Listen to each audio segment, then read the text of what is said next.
Number 1، روزے کے عظیم اجر اور عظیم فائدوں کو نگاہ میں رکھ کر پورے ذوق و شوق کے ساتھ روزہ رکھنے کا اہتمام کیجیے، اور یہ ایک ایسی عبادت ہے جس کا بدل کوئی دوسری عبادت نہیں ہو سکتی۔ یہی وجہ ہے کہ روزہ ہر امت پر فرض رہا ہے۔ اللہ تعالیٰ کا ارشاد ہے، ترجمہ: ایمان والو، تم پر روزے فرض کیے گئے ہیں جس طرح تم سے پہلے لوگوں پر فرض کیے گئے تھے تاکہ متقی اور پرہیزگار بن جاؤ۔ نبی صلی اللہ علیہ وسلم نے روزے کے اس عظیم مقصد کو یوں بیان فرمایا کہ جس شخص نے روزہ رکھ کر جھوٹ بولنا اور جھوٹ پر عمل کرنا نہ چھوڑا تو کوئی خدا کو اس سے کوئی دلچسپی نہیں کہ وہ بھوکا اور پیاسا رہتا ہے۔ اور آپ صلی اللہ علیہ وسلم نے ارشاد فرمایا، جس شخص نے ایمانی کیفیت اور احتساب کے ساتھ رمضان کا روزہ رکھا تو خدا اس کے ان گناہوں کو معاف فرما دے گا جو پہلے ہو چکے ہیں۔ یہ بخاری کی روایت ہے۔ نمبر 2، رمضان کے روزے پورے اہتمام کے ساتھ رکھیے اور کسی شدید بیماری یا عذر شرعی کے بغیر کبھی روزہ نہ چھوڑیے۔ نبی صلی اللہ علیہ وسلم کا ارشاد ہے، جس شخص نے کسی بیماری یا شرعی عذر کے بغیر رمضان کا ایک روزہ بھی چھوڑا تو عمر بھر کے روزے رکھنے سے بھی ایک روزے کی تلافی نہ ہو سکے گی۔ یہ ترمذی کی روایت ہے۔ نمبر 3، روزے میں ریاکاری اور دکھاوے سے بچنے کے لیے معمول کے مطابق حشاش بشاش اور چاق و چوبند اور کام میں لگے رہیے، اور اپنے انداز و اطوار سے روزے کی کمزوری اور سستی کا اظہار نہ کیجیے۔ حضرت ابو ہریرہ رضی اللہ عنہ کا ارشاد ہے کہ آدمی جب روزہ رکھے تو چاہیے کہ حسب معمول تیل لگائیں کہ اس پر روزے کے اثرات دکھائی نہ دیں۔ نمبر 4، روزے میں نہایت اہتمام کے ساتھ ہر برائی سے دور رہنے کی بھرپور کوشش کیجیے، اس لیے کہ روزے کا مقصد ہی زندگی کو پاکیزہ بنانا ہے۔ نبی صلی اللہ علیہ وسلم کا ارشاد ہے کہ روزہ ڈھال ہے، اور جب تم میں سے کوئی روزے سے ہو تو اپنی زبان سے کوئی بے شرمی کی بات نہ نکالے اور نہ شور و غل کرے، اور اگر کوئی اس سے گالی گلوچ کرنے لگے یا لڑائی پر آمادہ ہو تو اس روزہ دار کو سوچنا چاہیے کہ میں تو روزہ دار ہوں، بھلا میں کیسے گالی کا جواب دے سکتا ہوں یا لڑ سکتا ہوں۔ یہ بخاری اور مسلم دونوں کی روایت ہے۔ نمبر 5، احادیث میں روزے کا جو عظیم اجر بیان کیا گیا ہے اس کی آرزو کیجیے، اور خاص طور پر افطار کے وقت اللہ سے دعا کیجیے کہ اللہ میرے روزے کو قبول فرما اور مجھے وہ اجر و ثواب دے جس کا تو نے وعدہ کیا ہے۔ نبی صلی اللہ علیہ وسلم کا ارشاد ہے، روزے دار جنت میں ایک مخصوص دروازے سے داخل ہوں گے، اس دروازے کا نام ریان ہے۔ جب روزے دار داخل ہو چکیں گے تو یہ دروازہ بند کر دیا جائے گا، پھر کوئی اور اس دروازے سے نہ جا سکے گا۔ یہ بخاری کی روایت ہے۔ اور آپ صلی اللہ علیہ وسلم نے یہ بھی فرمایا کہ قیامت کے روز روزہ سفارش کرے گا اور کہے گا، پروردگار، میں نے اس شخص کو دن میں کھانے پینے اور دوسری لذتوں سے روک کے رکھا، اللہ تو اس شخص کے حق میں میری سفارش قبول فرما، اور خدا اس کی سفارش کو قبول فرما لے گا۔ اور نبی صلی اللہ علیہ وسلم نے یہ بھی فرمایا کہ افطار کے وقت روزہ دار جو دعا مانگے اس کی دعا قبول کی جاتی ہے، رد نہیں کی جاتی۔ یہ ترمذی کی روایت ہے۔ روزے کی تکلیفوں کو ہنسی خوشی برداشت کیجیے، اور بھوک اور پیاس کی شدت یا کمزوری کی شکایت کر کے روزے کی ناقدری نہ کیجیے۔ سفر کے دوران یا مرض کی شدت میں روزہ نہ رکھ سکتے ہوں تو چھوڑ دیجیے اور دوسرے دنوں میں اس کی قضا کیجیے۔ قرآن پاک میں ارشاد ہے، سورہ بقرہ، ترجمہ: فمن کانا مری، اور جو کوئی بیمار ہو یا سفر میں ہو تو دوسرے دنوں میں روزوں کی تعداد پوری کر لے۔ حضرت انس رضی اللہ عنہ فرماتے ہیں، جب ہم لوگ نبی صلی اللہ علیہ وسلم کے ساتھ رمضان میں سفر پر ہوتے تو کچھ لوگ روزہ رکھتے اور کچھ لوگ روزہ نہ رکھتے، پھر نہ تو روزہ دار روزہ چھوڑنے والے پر اعتراض کرتا اور نہ روزہ چھوڑنے والا روزہ دار پر اعتراض کرتا۔ یہ بخاری کی روایت ہے۔ روزہ میں غیبت اور بدنگاہی سے بچنے کا خاص اہتمام کیجیے۔ نبی صلی اللہ علیہ وسلم کا ارشاد ہے، روزے دار صبح سے شام تک اللہ کی عبادت میں ہے جب تک وہ کسی کی غیبت نہ کرے، اور جب وہ کسی کی غیبت کر بیٹھتا ہے تو اس کے روزے میں شگاف پڑ جاتا ہے۔ حلال روزی کا اہتمام کیجیے۔ حرام کمائی سے پلنے والے جسم کی کوئی عبادت قبول نہیں ہوتی۔ نبی صلی اللہ علیہ وسلم کا ارشاد ہے، حرام کمائی سے جو بدن پلا ہو وہ جہنم ہی کے لائق ہے۔ یہ بخاری کی روایت ہے۔ سحری ضرور کھائیے، اس سے روزہ رکھنے میں سہولت ہوگی اور کمزوری اور سستی پیدا نہیں ہوگی۔ نبی صلی اللہ علیہ وسلم کا ارشاد ہے، سحری کھا لیا کرو اس لیے کہ سحری کھانے میں برکت ہے۔ یہ بخاری کی روایت ہے۔ اور نبی صلی اللہ علیہ وسلم نے یہ بھی فرمایا، سحری کھانے میں برکت ہے، کچھ نہ ہو تو پانی کے چند گھونٹ ہی پی لیا کرو اور اللہ کے فرشتے سحری کھانے والوں پر سلام بھیجتے ہیں۔ یہ مسند احمد کی روایت ہے۔ اور آپ صلی اللہ علیہ وسلم نے یہ بھی ارشاد فرمایا، دوپہر کو تھوڑی دیر آرام کر کے قیام اللیل میں سہولت حاصل کرو اور سحری کھا کر دن میں روزے کے لیے قوت حاصل کرو۔ اور صحیح مسلم میں ہے کہ نبی صلی اللہ علیہ وسلم کا ارشاد ہے، ہمارے اور اہل کتاب کے روزوں میں صرف سحری کھانے کا فرق ہے۔ سورج غروب ہو جانے کے بعد افطار میں تاخیر نہ کیجیے، اس لیے کہ روزے کا اصل مقصد فرما برداری کا جذبہ پیدا کرنا ہے، نہ کہ بھوکا پیاسا رکھنا۔ نبی صلی اللہ علیہ وسلم کا ارشاد ہے، مسلمان اچھی حالت میں رہیں گے جب تک افطار کرنے میں جلدی کریں گے۔ افطار کے وقت یہ دعا پڑھیے، اللہم لک صمت وعلی رزقک افطرت، کہ خدایا، یہ مسلم کی روایت ہے، خدایا میں نے تیرے لیے ہی روزہ رکھا اور تیرے ہی رزق سے افطار کیا۔ اور جب روزہ افطار کر لیں تو یہ دعا پڑھیں، ذہب الظمأ وابتلت العروق وثبت الاجر انشاء اللہ۔ یہ ابو داؤد سے روایت ہے۔ پیاس جاتی رہی، رگیں تر و تازہ ہو گئیں اور اجر بھی ضرور ملے گا اگر اللہ نے چاہا۔ روزہ افطار کرانے کا بھی اہتمام کیجیے، اس کا بڑا اجر ہے۔ نبی صلی اللہ علیہ وسلم کا ارشاد ہے، جو شخص رمضان میں کسی کا روزہ کھلوائے تو اس کے صلے میں اللہ اس کے گناہ بخش دے گا اور اس کو جہنم کی آگ سے نجات دے گا، اور افطار کرانے والے کو روزے دار کے برابر ثواب دے گا اور روزے دار کے ثواب میں کوئی کمی نہ ہوگی۔ لوگوں نے کہا، یا رسول اللہ صلی اللہ علیہ وسلم، ہم سب کے پاس اتنا کہاں ہے کہ روزے دار کو افطار کرائیں اور اس کو کھانا کھلائیں؟ ارشاد فرمایا، صرف ایک کھجور سے یا دودھ اور پانی کے ایک گھونٹ سے افطار کرا دینا بھی کافی ہے۔ باب زکوٰۃ اور صدقے کے آداب۔ نمبر 1، اللہ کی راہ میں جو بھی دیں محض اللہ کی خوشنودی کے لیے دیجیے۔ کسی اور غرض کی لاگ سے اپنے پاکیزہ عمل کو ہرگز ضائع نہ کیجیے، اور یہ آرزو ہرگز نہ رکھیے کہ جن کو آپ نے دیا ہے وہ آپ کا احسان مانیں، آپ کا شکریہ ادا کریں اور آپ کی بڑائی کا اعتراف کریں۔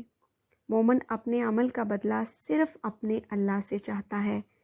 قرآن پاک میں مومنوں کے جذبات کا اظہار اس طرح سے کیا گیا ہے۔ سورہ دہر میں ہے ترجمہ، ہم تم کو خالص باوجہ اللہ کھلا رہے ہیں، نہ تم سے صلے کے طلبگار ہیں اور نہ شکر گزاری کے۔ نمبر 2، نمود و نمائش اور دکھاوے سے پرہیز کیجیے، ریاکاری اچھے سے اچھے عمل کو خاک میں ملا دیتی ہے۔ نمبر 3، زکوٰۃ کھلم کھلا دیجیے تاکہ دوسروں میں بھی فرض ادا کرنے کا جذبہ ابھرے، البتہ دوسرے صدقات چھپا کر دیجیے تاکہ زیادہ سے زیادہ اخلاص پیدا ہو۔ اللہ کی نظر میں اس عمل کی قیمت ہے جو اخلاص کے ساتھ کیا گیا ہو۔ قیامت کے ہیبت خیز میدان میں جب کہ کہیں سایہ نہ ہوگا، اللہ اپنے اس بندے کو عرش کے سائے میں رکھے گا جس نے انتہائی پوشیدہ طریقوں سے اللہ کی راہ میں خرچ کیا ہوگا، یہاں تک کہ بائیں ہاتھ کو یہ خبر نہ ہوگی کہ دائیں ہاتھ نے خرچ کیا ہے۔ یہ بخاری کی روایت ہے۔ نمبر 4، اللہ کی راہ میں خرچ کرنے کے بعد نہ احسان جتائیے اور نہ ان لوگوں کو دکھ دیجیے جن کو آپ دے رہے ہیں۔ دینے کے بعد محتاجوں اور ناداروں کے ساتھ حقارت کا سلوک کرنا، ان کی خودداری کو ٹھیس پہنچانا، ان پر احسان جتا کر ان کے ٹوٹے ہوئے دلوں کو دکھانا اور یہ سوچنا کہ وہ آپ کا احسان مانیں، آپ کے سامنے جھکے رہیں، آپ کی برتری کو تسلیم کریں، انتہائی گھنامنے جذبات ہیں۔ مومن کا دل ان جذبات سے پاک ہونا چاہیے۔ اللہ کا ارشاد ہے، مومنوں اپنے صدقہ و خیرات کو احسان جتا جتا کر اور غریبوں کا دل دکھا کر اس شخص کی طرح خاک میں نہ ملا دو جو محض لوگوں کو دکھانے کے لیے خرچ کرتا ہے۔ اللہ کی راہ میں دینے کے بعد فخر اور غرور نہ کیجیے، لوگوں پر اپنی بڑائی نہ جتائیے، بلکہ یہ سوچ کر لرزتے رہیے کہ معلوم نہیں اللہ کے ہاں میرا یہ صدقہ قبول بھی ہوا ہے یا نہیں۔ اللہ تعالیٰ کا ارشاد ہے سورہ مومنین میں، ترجمہ، اور وہ لوگ دیتے ہیں اللہ کی راہ میں جو بھی دیتے ہیں اور ان کے قلوب اس خیال سے لرزتے ہیں کہ ہمیں اللہ کی طرف پلٹنا ہے۔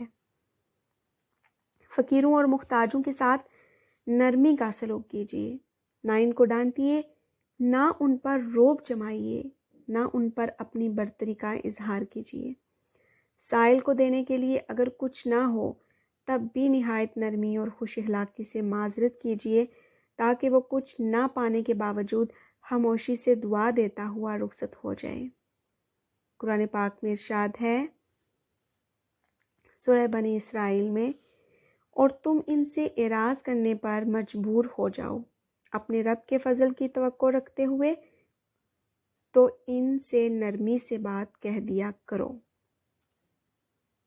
اور اللہ کا ارشاد یہ بھی ہے وَأَمَّا السَّائِلَ فَلَا تَنْهَرْ، اور مانگنے والے کو جھڑکی نہ دو۔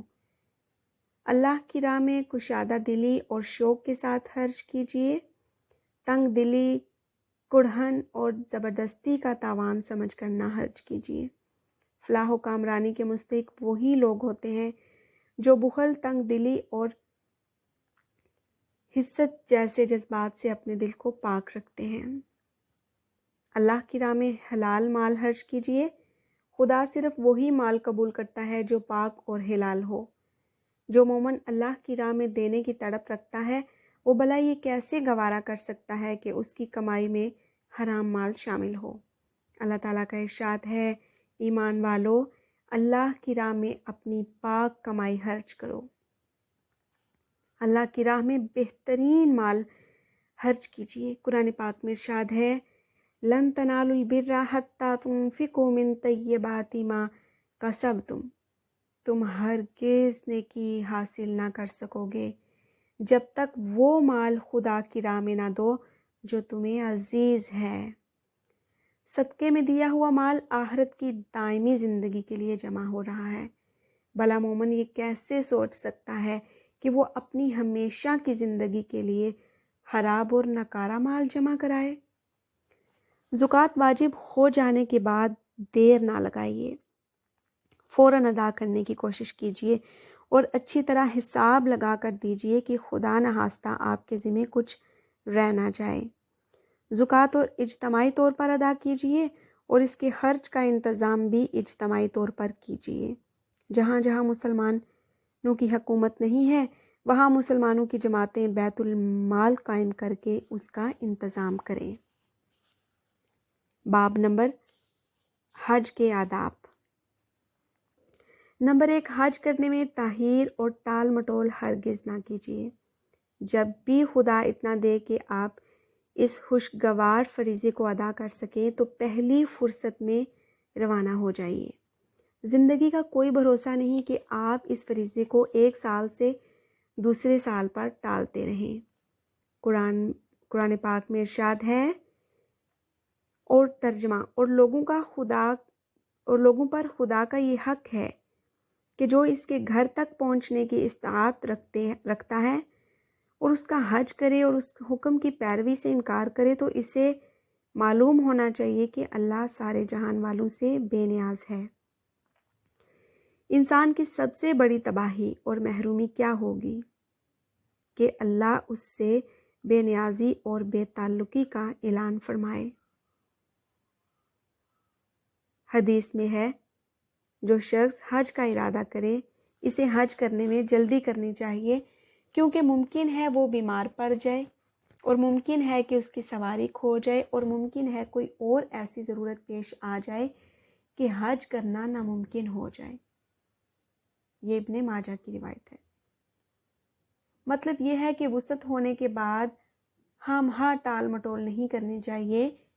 معلوم نہیں کہ آئندہ یہ ذرائع اور وسعت تو سہولت باقی رہے یا نہ رہے، اور پھر خدا نخواستہ آدمی حج بیت اللہ سے محروم رہ جائے۔ اللہ اس محرومی سے ہر بندہ مومن کو بچائے رکھے۔ نبی صلی اللہ علیہ وسلم نے ایسے لوگوں کو انتہائی سخت انداز میں تنبیہ فرمائی ہے۔ حدیث میں ہے کہ جس شخص کو کسی بیماری یا کسی واقعی ضرورت نے یا کسی ظالم و جابر حکمران نے نہ روک رکھا ہو اور پھر بھی وہ حج نہ کرے، تو چاہے وہ یہودی مرے یا چاہے نصرانی۔ اور حضرت عمر رضی اللہ عنہ کو یہ کہتے سنا گیا کہ جو لوگ قدرت رکھنے کے باوجود حج نہیں کرتے، میرا جی چاہتا ہے کہ ان پر جزیہ لگا دوں، اور وہ مسلمان نہیں ہیں۔ اللہ کے گھر کی زیارت اور حج محض اپنے اللہ کو خوش کرنے کے لیے کیجیے، کسی اور دنیاوی غرض سے اس پاکیزہ مقصد کو آلودہ نہ کیجیے۔ قرآن پاک میں ارشاد ہے، سورہ مائدہ ترجمہ، اور نہ ان لوگوں کو چھیڑو جو اپنے رب کے فضل اور اس کی خوشنودی کی تلاش میں احترام والے گھر کی طرف جا رہے ہیں۔ وَأَتِمُّوا الْحَجَّ وَالْعُمْرَةَ لِلَّهِ، حج اور عمرے کو محض خدا کی خوشنودی کے لیے پورا کرو۔ اور نبی صلی اللہ علیہ وسلم کا ارشاد ہے، حج مبرور وہ حج ہے جو محض اللہ کی خوشنودی حاصل کرنے کے لیے پورے آداب و شرائط کے ساتھ کیا گیا ہو۔ نبی صلی اللہ علیہ وسلم کا ارشاد ہے، حج مبرور کا صلہ تو جنت سے کم ہے ہی نہیں۔ یہ مسلم کی روایت ہے۔ حج کے لیے جانے کا چرچا نہ کیجیے، خاموشی سے جائیے اور آئیے، اور ہر اس رسم اور طریقے سے سختی کے ساتھ بچیے جس میں نمود و نمائش اور دکھاوے کا شائبہ ہو۔ یوں تو ہر عمل صالح اور عمل مقبول ہونے کا انحصار اس پر ہے کہ وہ محض اللہ کے لیے ہو اور کسی دوسری خواہش کا اس میں آمیزہ بھی نہ ہو، لیکن خاص طور پر حج میں اس کا اور زیادہ دھیان رکھنا اس لیے ضروری ہے کہ یہ روحانی انقلاب اور تزکیہ نفس و اخلاق کی ایک آخری تدبیر ہے، اور جو روحانی مریض اس جامع علاج سے شفا یاب نہ ہو، پھر اس کی شفا یابی کی امید کسی دوسرے علاج سے بہت ہی کم رہ جاتی ہے۔ حج کو جانے کی وسعت نہ ہو تب بھی اللہ کے گھر کو دیکھنے کی تمنا اور روضہ رسول صلی اللہ علیہ وسلم پر سلام پڑھنے کی آرزو اور حج سے پیدا ہونے والے ابراہیمی جذبات سے اپنے سینے کو آباد اور منور رکھیے۔ ان جذبات کے بغیر کوئی سینہ مومن کا سینہ نہیں بلکہ ایک ویران کھنڈر ہے۔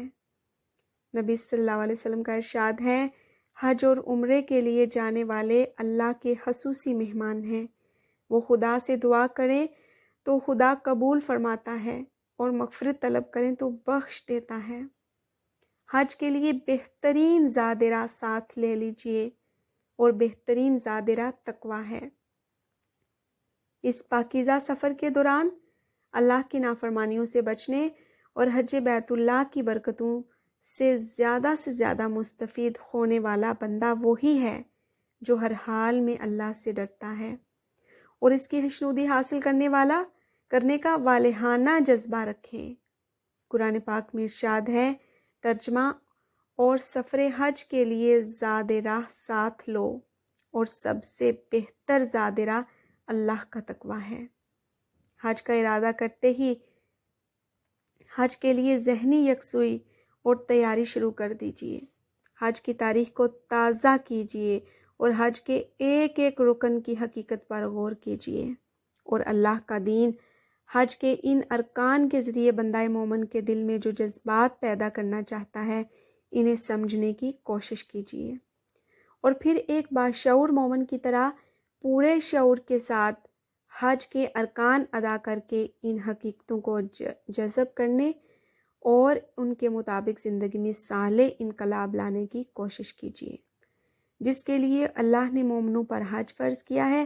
اللہ تعالیٰ کا ارشاد ہے، سورہ بقرہ ترجمہ، اور خدا کو یاد کرو جس طرح یاد کرنے کی اس نے تمہیں ہدایت کی ہے، اور یہ حقیقت ہے کہ تم لوگ اس سے پہلے ان حقیقتوں سے بھٹکے ہوئے تھے۔ اس مقصد کے لیے قرآن پاک کے ان حصوں کا گہری نظر سے مطالعہ کیجیے جن میں حج کی حقیقت و اہمیت اور حج سے پیدا ہونے والے جذبات کا اظہار کیا گیا ہے، اور اس کے لیے احادیث رسول اللہ صلی اللہ علیہ وسلم اور ان کتابوں کا مطالعہ مفید رہے گا جن میں حج کی تاریخ اور حج کے ارکان کی حقیقت پر گفتگو کی گئی ہو۔ حج کے دوران جو مسنون دعائیں حدیث کی کتابوں میں ملتی ہیں انہیں یاد کیجیے، اور نبی صلی اللہ علیہ وسلم کے الفاظ میں اللہ سے وہی مانگیے جو اللہ کے رسول صلی اللہ علیہ وسلم نے مانگا تھا۔ اپنے حج کی پوری حفاظت کیجیے، اور دھیان رکھیے کہ آپ کا حج کہیں ان دنیا پرستوں کا حج نہ بن جائے جن کا آخرت میں کوئی حصہ نہیں ہے، اس لیے کہ وہ آخرت سے آنکھیں بند کر کے سب کچھ دنیا میں ہی چاہتے ہیں، اور جب بیت اللہ پہنچتے ہیں تو ان کی یہ دعا ہوتی ہے، ربنا آتنا فی الدنیا وما لہ فی الآخرۃ من خلاق۔ سورہ بقرہ ترجمہ ہے، اللہ ہمیں جو کچھ دینا ہے بس اسی دنیا میں دے دے، ایسے دنیا پرست لوگوں کا آخرت میں کوئی حصہ نہیں ہے۔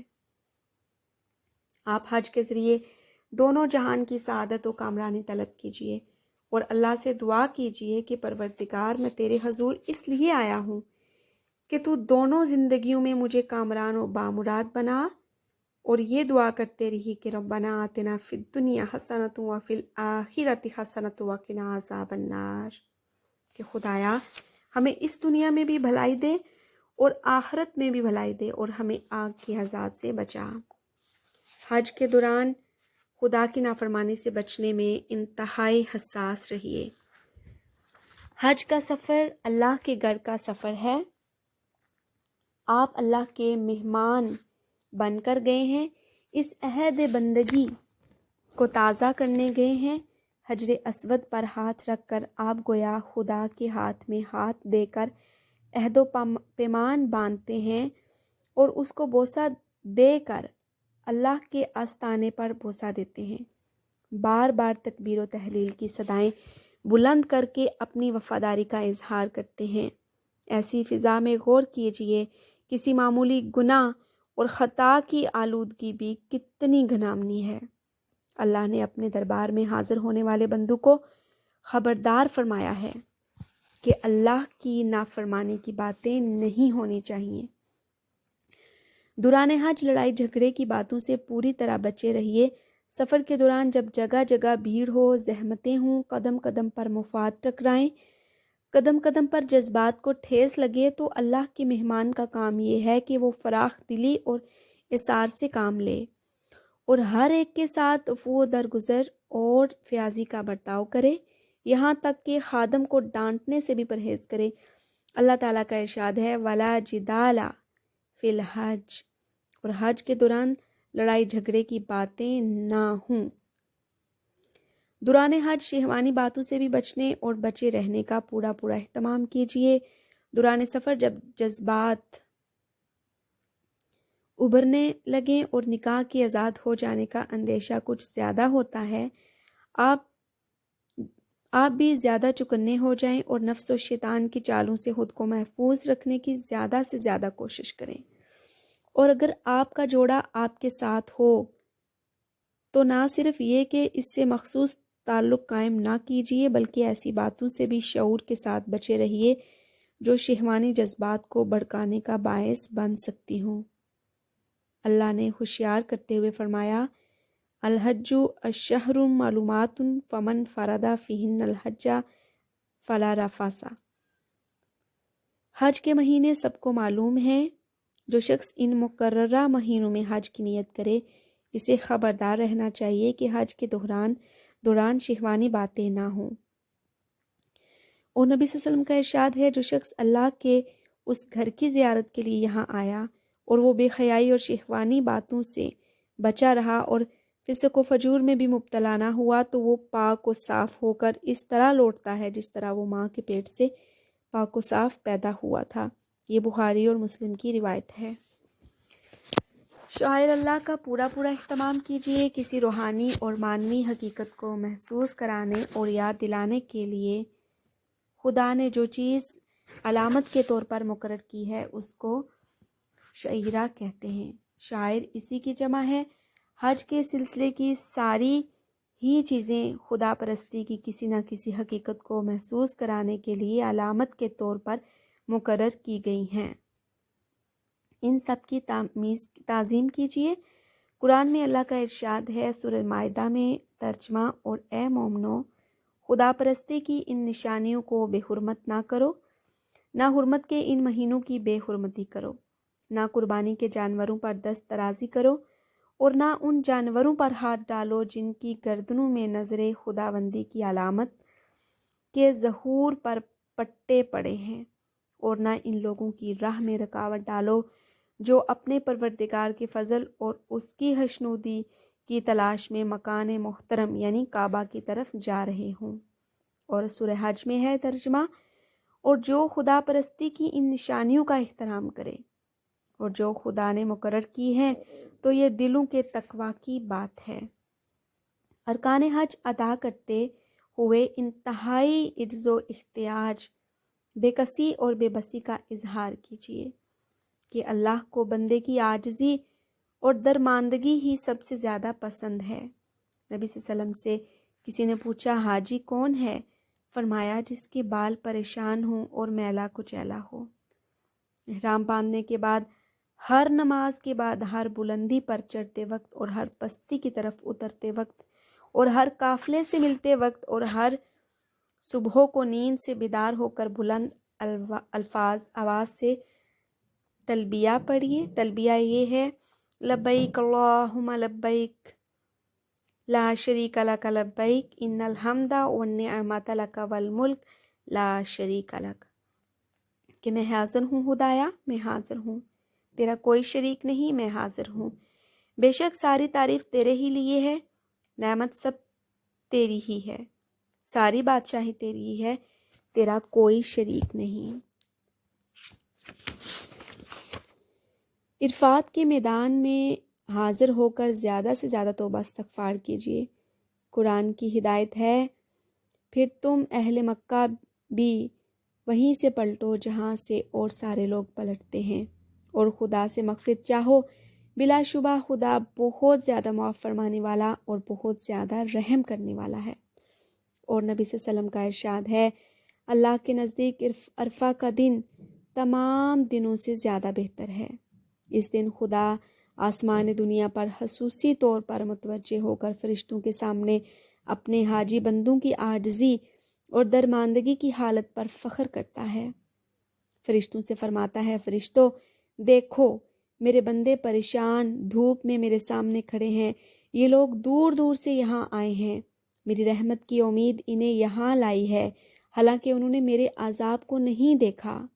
اس فخر کے بعد لوگوں کو جہنم کے عذاب سے آزاد کرنے کا حکم دیا جاتا ہے، اور عرفہ کے دن میں اتنے لوگ بخش دیے جاتے ہیں کہ اتنے کسی دن میں بھی نہیں بخشے جاتے۔ مینا میں پہنچ کر انہی جذبات کے ساتھ قربانی کیجیے جن جذبات کے ساتھ خدا نے دوست حضرت ابراہیم علیہ السلام نے اپنے پیارے بیٹے حضرت اسماعیل علیہ السلام کی گردن پر چھری رکھی تھی، اور قربانی کے ان جذبات کو اپنے دل و دماغ پر اس طرح طاری کیجیے کہ زندگی کے ہر میدان میں آپ قربانی پیش کرنے کے لیے تیار رہیں، اور زندگی واقعی اس عہد کی عملی تصویر بن جائے کہ ان الصلاۃ و نسکی و محیایا، بے شک میری نماز اور میری قربانی اور میری زندگی اور میری موت ایک اللہ کے لیے ہے جو سارے جہانوں کا رب ہے، جس کا کوئی شریک نہیں۔